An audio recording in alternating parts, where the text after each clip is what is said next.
পদত্যাগ আমার করার কথা ঘোষণা করেছিলাম, কিন্তু আমাকে যারা ভোট দিয়ে বিধায়ক করেছে, এখানে যারা এমপিকে ভোট দিয়ে ইউসুফকে এমপি করেছে, তাকে খুঁজে পায় না।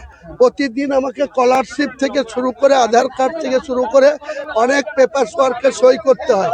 তারা বলছে আপনি খবরদার পদত্যাগ করবেন না, আপনাকে আমরা ভোট দিয়ে নির্বাচিত করেছি, আবার ভোটে দাঁড়াবেন, প্রতীক কিনবেন, আপনার ব্যাপার, আমরা আবার আপনাকে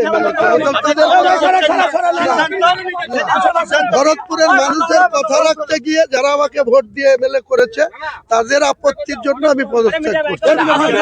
আপনাকে তৃণমূল বের করে দিল, কিন্তু সেই তৃণমূলে বীরভূমে অনুব্রত ভার্সেস কাজল, অন্যদিকে রবীন্দ্রনাথ, উদয়ন গুহ, যে তৃণমূলের এত কোন দল দিকে দিকে, কি বলবেন?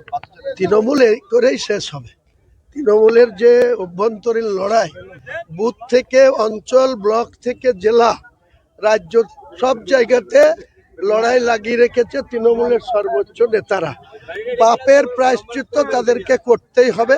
আর আমার সঙ্গে যে গদ্দারি করেছে ববি হাকিম, তার জবাব ববি হাকিমও পাবে, তৃণমূল পার্টিও পাবে।